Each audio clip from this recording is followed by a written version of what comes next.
کہ ان خوارج کا کچھ شیرازہ بکھر سا رہا ہے.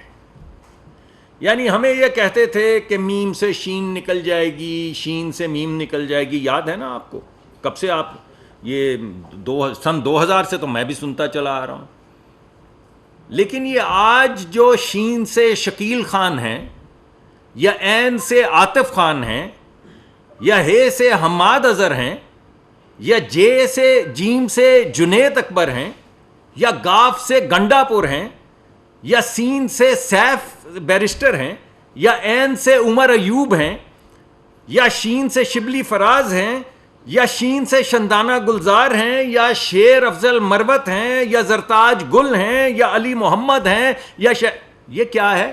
یہ کیا سے کیا نکل رہا ہے؟ یعنی حرف ختم ہو جائیں گے, ایک حرف 5 دفعہ آپ کے سامنے آئے گا, لیکن پی ٹی آئی کے فیکشنز, پی ٹی آئی کے پرزے آپ کے ہاتھ نہیں لگیں گے. کوئی پرزہ الف سے ہے, کوئی بے سے ہے, کوئی جیم سے ہے, کوئی چے سے ہے. کمال ہے. شیرازہ بکھر رہا ہے ان کا. بکھر اس لیے رہا ہے صاحب کہ دکھتا کچھ ایسا ہے کہ ڈپٹی چیئرمین تو پہلے ہی جیل میں تھا, اب اصل چیئرمین بھی پکڑا گیا ہے. یہ دکھتا ہے. ایک تو ڈپٹی چیئرمین 190 ملین کی کرپشن میں, آپ جانتے ہیں محبت سے ابھی نام لوں گا, آپ سارے کاٹ دیں گے, میں لے لوں گا, آپ کاٹ دیجئے.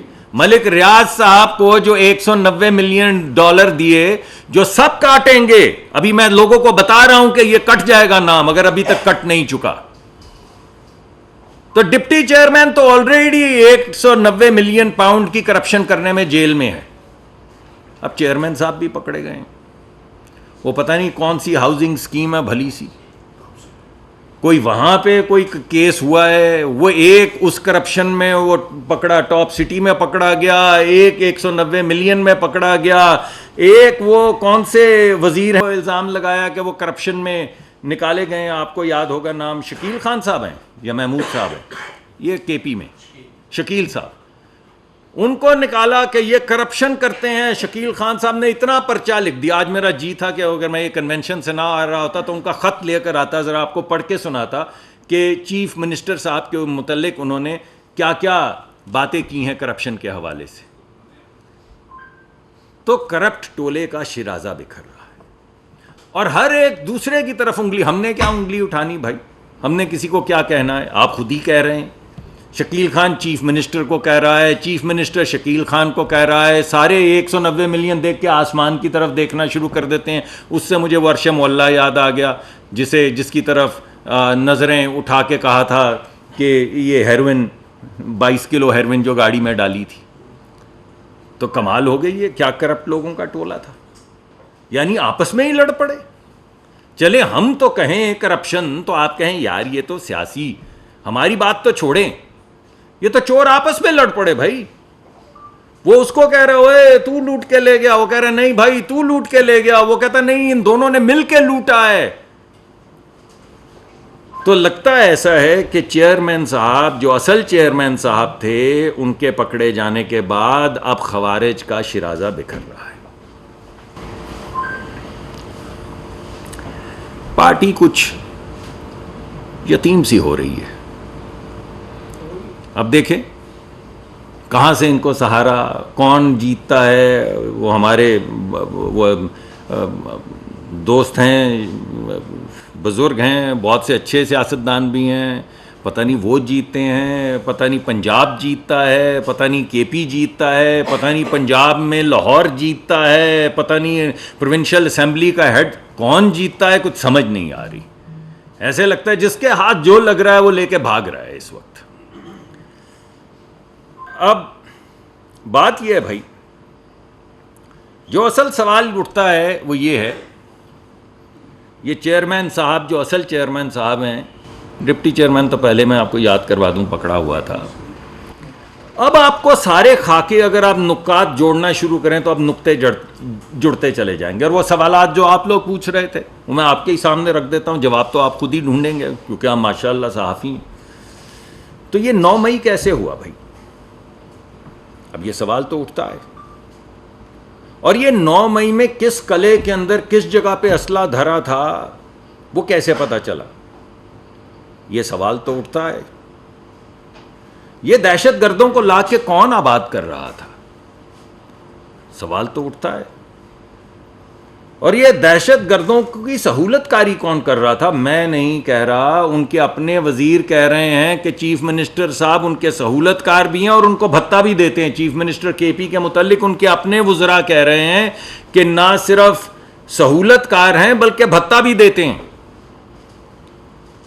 تو یہ کون آباد کیا؟ کون بھتہ دیتا ہے؟ کون سہولت کار ہے؟ یہ بار بار فیض آباد چوک میں کون لوگ آتے ہیں؟ یہ یہاں تک کیسے پہنچ جاتے ہیں؟ یہ تمام سوالات تو ہیں جو اب اٹھتے ہیں کہ کون ہے سہولت کار، کون ہے دہشت گردوں کا سہولت کار. ابھی آپ نے پچھلے دنوں دیکھا بڑا جھگڑا چلا. جھگڑا کس بات پہ چلا؟ آپریشن نہیں کرنے دیں گے، آپریشن نہیں کرنے دیں گے. چلیے مت کیجئے، صوبائی جو تحفظ ہے وہ آپ کی ذمہ داری ہے بھائی. آپ آپریشن نہیں کرنے دیں گے تو ہمیں بتائیے کہ پھر کیا کریں گے. آپ مجھے بتائیے کہ وہ جو لیفٹیننٹ عزیر محمود ہے اس کی ماں کو یا بیوی کو یا بیٹی کو، ان میں سے جو بھی ہیں، ان کے خون کا کون حساب دے گا؟ یہ حوالدار مدثر جو ہیں ان کے خاندان کو کون جواب دے گا؟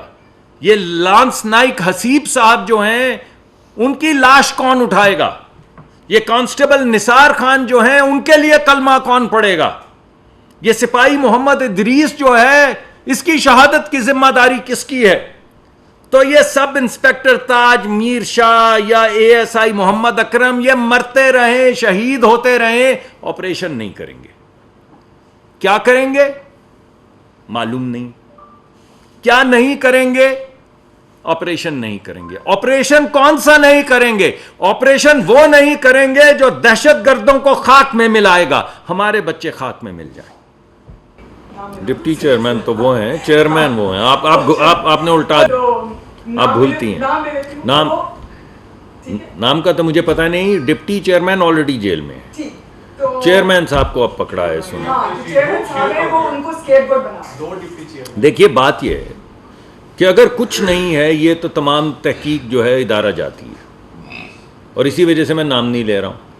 میں پریجوڈس نہیں کیسز کو کرنا چاہ رہا. اگر کچھ نہیں ہے تو کچھ نہیں سامنے آ جائے گا. یعنی ایک ادارہ ہے، ان کے کچھ قوانین ہیں، اس کے مطابق وہ معاملات اپنے طے کرتے ہیں. کوئی ایسے معمولی چیز تو نہیں کہ کسی کو پکڑ کے کورٹ مارشل کر دیا جائے. یہ کوئی معمولی بات تو نہیں ہے، اور معمولی بات تو نہیں کہ اتنے بڑے افسر کا کورٹ مارشل کر دیا جائے. تو جو ان کے پاس ہے، میرے پاس تو وہ انفارمیشن نہیں ہے، مگر ادارہ جو یہ فیصلہ کر رہا ہے کہ یہاں پر کچھ ایسا ہوا ہے جس کے جواب میں کورٹ مارشل ہونا چاہیے، تو وہ کر رہا ہے کورٹ مارشل. اپنے قوانین کے مطابق، اپنے رولز اینڈ ریگولیشنز کے مطابق کر رہا ہے. اور اگر یہ نہ ہو تو پھر کیا ہو؟ آپ یہ سوچیں کہ اگر یہ روایت پڑ جائے کہ ہر دفعہ جب چیف کی سلیکشن یا چیف کی اپوائنٹمنٹ ہونے کا وقت آئے تو غدر مچ جائے، اندر بھی غدر مچ جائے، باہر بھی غدر مچ جائے، تو آپ کس طرح کا ملک دیکھنا چاہتے ہیں؟ جہاں پہ جتھے باہر نکل رہے ہوں، ہر اپوائنٹمنٹ اس بات پہ ہو کہ کس کے ہاتھ میں بندوقیں زیادہ ہیں یا کون زیادہ لوگوں کو گرا سکتا ہے. ایسے تو نہیں چلے گا نا. ایسے تو پرچون کی دکان نہیں چلتی تو ملک کیسے چلے گا؟ تو ادارے کی تحقیق ہے، وہ ادارہ انڈیپینڈنٹلی تحقیق کر رہا ہے. اس ادارے نے اپنے ادارے کے افسران جو ہیں ان کو تحویل میں لیا ہے انویسٹیگیٹ کرنے کے لیے. یہ جو آپ کے سامنے آ رہے ہیں، چاہے وہ روابط کا ذکر آ رہا ہے، اس میں سے بے شمار ڈیٹا جو ہے وفاقی حکومت کے پاس ہے. میں آپ کو یہ جو میں ڈیوڈ فینٹن اور یہ ساری چیزیں پیش کر رہا ہوں، ساتھ میں چیلنج کر رہا ہوں کہ آپ جا کے دیکھیں. جائیں، امریکہ میں رپورٹ ہوتا ہے، ویب سائٹ ہے جس کے اوپر لکھا ہوا ہے کہ کون کون نے کس نے کس کو پیسے دیے ہیں لابنگ کرنے کے لیے. تو جا کے دیکھیں کہ پی ٹی آئی نے پیسے دیے ہیں یا نہیں دیے ہیں، ڈیوڈ فینٹن ہے یا نہیں ہے. اور ڈیوڈ فینٹن 30 سال سے 40 سال سے پاکستان کی ایٹامک پروگرام کے خلاف انڈیپینڈنٹلی ان کا ایجنٹ بننے سے پہلے کیمپین کر رہا ہے یا نہیں کر رہا ہے. تو ڈھونڈ لیں. آپ سارے تحقیق کرتے ہیں، آج شام تک ڈھونڈ لیں. تو مجھے شام کو بلا لیجئے گا پریس کانفرنس دوبارہ آپ کسی جگہ پہ، اور میرے سامنے رکھ دے ایویڈنس کہ ایسا نہیں ہے. تو جب آپ ایسے لوگوں کو لابسٹ مقرر کر رہے ہیں جو پاکستان کے ایٹمی پروگرام کے خلاف کیمپین کر رہے ہیں، تو میں پھر یہاں پر کیا کہوں؟ تو میں تو آپ کے سامنے جو چیزیں آئی ہیں، کچھ آپ نے رپورٹ کی ہیں، کچھ اداروں نے رپورٹ کی ہیں، بالکل اسی طرح میں بڑے احترام سے سامنے رکھ رہا ہوں، اور اگر کسی کو بے بنیاد پکڑا ہے تو وہ چھٹ جائے گا. اگر کوئی بے بنیاد پکڑا گیا ہے اور چھوٹے گا تو ہمیں بڑا غم ہوگا کہ اس کو بے بنیاد پکڑا گیا تھا. لیکن اگر کوئی سزاوار ہے، یعنی یہ جو کچھ 9 مئی کو ہوا یہ ہوا میں ہو گیا. یہ ایسے ہے جیسے وہ بے نظیر کی شہادت کے متعلق آخر میں ایسا لگتا تھا کہ انہوں نے غالباً خود ہی شہید ہو گئی. یعنی کوئی ذمہ دار ہی نہیں بنتا، کوئی بتا ہی نہیں پاتا کہ ہمارے ملک کی وزیر اعظم کو کس نے شہید کر دیا. تو اسی طرح 9 مئی کو بھی اسی طرح کی متھ بنایا جا رہا ہے کہ یہ خود ہی ہو گیا. یہ کسی نے بھی نہیں کیا، وہ تصویریں کسی کی بھی نہیں ہیں. وہ جو لوگ کہہ رہے تھے چلو چلو جی ایچ کیو چلو، وہ لوگ ہی نہیں تھے. جو انہوں نے کہا تھا اور کہاں جا رہے ہیں، جی ایچ کیو جا رہے ہیں، وہ لوگ ہی نہیں تھے. اور وہ کور کمانڈر کا گھر ہی نہیں تھا، اور وہ جو وردی تھی وہ وردی نہیں تھی. تو یہ کس طرح کی باتیں ہو رہی ہیں؟ جو ہے سو ہے. ہاں، قانون کا جو ہمارا طریقہ کار ہے، عدالتی نظام ہے، وہ جو سلو ہے، یہ میں مانتا ہوں اسے ٹھیک ہونا چاہیے. میں تو عدالتی فیصلوں پہ بھی جی تو بہت چاہتا ہے تبصرہ کروں، پھر میں نے سوچا آج رہنے. سیکورٹی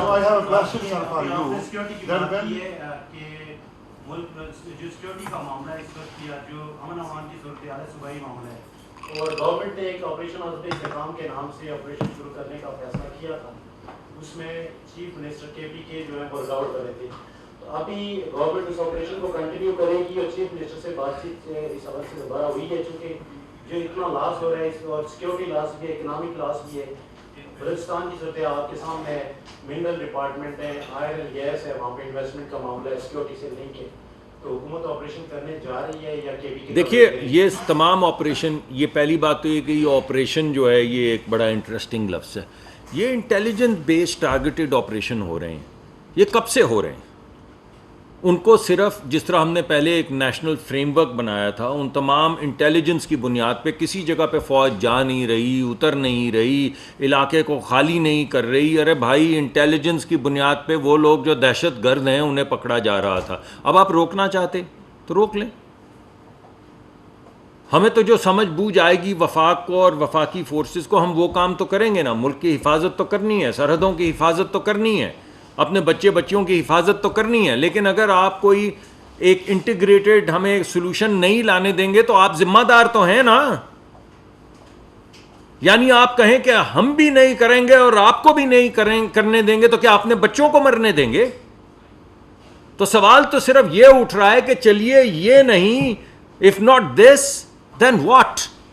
وہ کدھر ہے پلان کے پی کا، جس سے ان بچوں کی، یہ جن کا میں نے نام لیا اور بے شمار لمبی لسٹ ہے جو میں اگلی دفعہ اور لے کر آؤں گا، وہ کون ہے ان کی شہادتوں کا ذمہ دار؟ کون اٹھائے گا یہ ذمہ؟ کون دے گا کندھا؟ کون اتارے گا ان کو لحد میں؟ کون کہ ان کے بچے بچیوں کی کفالت کرے گا؟ بس یہ بھی نہیں کرنے دوں گا، وہ بھی نہیں کرنے دوں گا، مرنے دوں گا. خود بھی حکومت نہیں کروں گا، تمہیں بھی نہیں کرنے دوں گا، پیپلز پارٹی کو بھی نہیں بنانے دوں گا، برباد کر دوں گا. یہ کیا بات ہوئی؟ یہ دونوں ایک ہی بات ہے. ایک سیاسی انگ ہے، دوسرا دہشت گردی کا انگ ہے. بات ایک ہی ہے کہ تمہیں کرنے نہیں دوں گا، خود کروں گا نہیں. جب تک یہ ملک برباد نہیں ہو جائے گا میں رکوں گا نہیں.